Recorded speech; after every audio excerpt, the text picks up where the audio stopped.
Imagine you're a teacher. You're shaping young minds, right?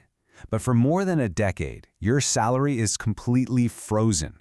It's so low that the highest court in your country has to step in and literally give it a name. Well, this story, it's not just about one teacher's paycheck. It reveals a massive crisis that stretches far beyond any single classroom. Begar. That's the word India's Supreme Court used. That means forced labor. I mean, what a shocking, powerful thing to say. And they weren't talking about a factory or a mine. They were talking about the working conditions for primary school teachers in the state of Uttar Pradesh. The court was basically calling out what it saw as a deeply unfair practice that had just gone on for way, way too long. And this number, this is what it all boils down to. 7,000 rupees a month. That's about 85 US dollars. This was the fixed amount. They called it an honorarium paid to these teachers on contract for over 10 years. Just let that sink in. How are you supposed to support a family, let alone inspire a classroom full of kids, on a wage like that? So how on earth did it get to this point? This wasn't just a simple case of low pay. It was a whole systemic problem that spiraled into a huge legal battle between teachers and their own government. And the question at its heart was pretty simple. Was this a fair wage, or was the state just exploiting its teachers? So let's break it down. The case was all about instructors for really essential subjects, PE, art, you name it. They were all hired on these shaky 11-month contracts. And this wasn't some short-term thing. Their pay had been stuck at that 7,000 rupee level since 2013, all under a big national education program. Well, the teachers got fed up. They had no other options left, so they took their fight to court. And the Supreme Court? They didn't just listen, they acted. And their verdict was about to change everything for these teachers. And the result was just, wow. The court ordered the state to more than double their monthly pay, kicking it up to 17,000 rupees. But here's the craziest part. This wasn't some new number they pulled out of a hat. A government board had actually approved this exact pay hike way back in 2017. The state government just never implemented it. So the court ordered them to start paying the new salary immediately and clear all the back pay. So what was the state's excuse? They tried to argue that the central government hadn't sent them its share of the money. The court was having none of it. They completely rejected that argument and laid down this really powerful principle called pay and recover. Basically, the state's duty to its employees comes first.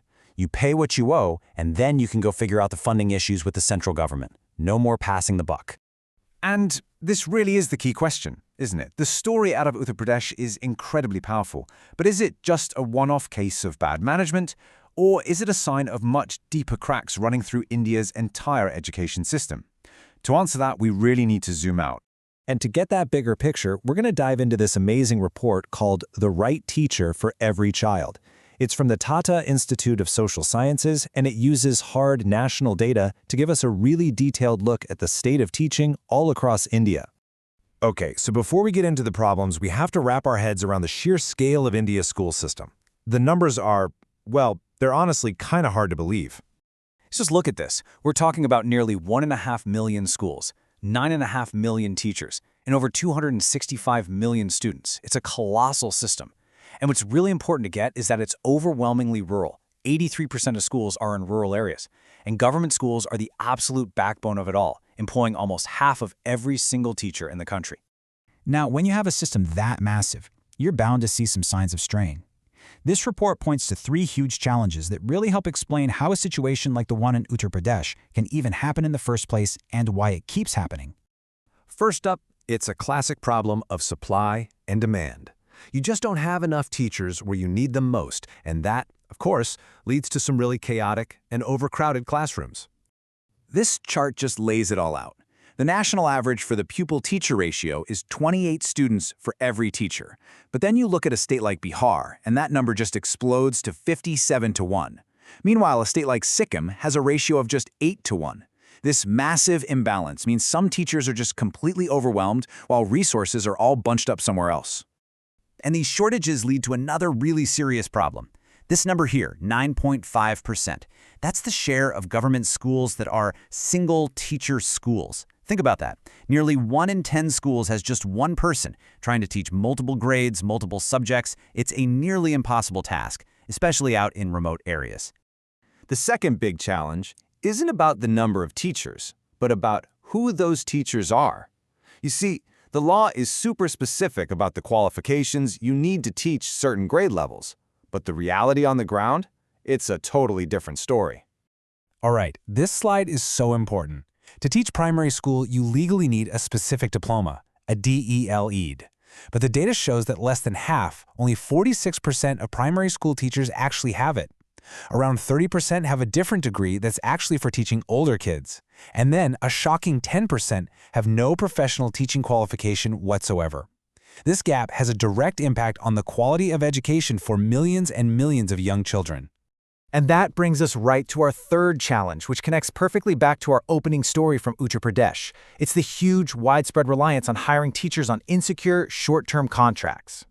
Now, in India's northeastern states, this problem is especially bad. 1 in every 4 government teachers is a contract worker.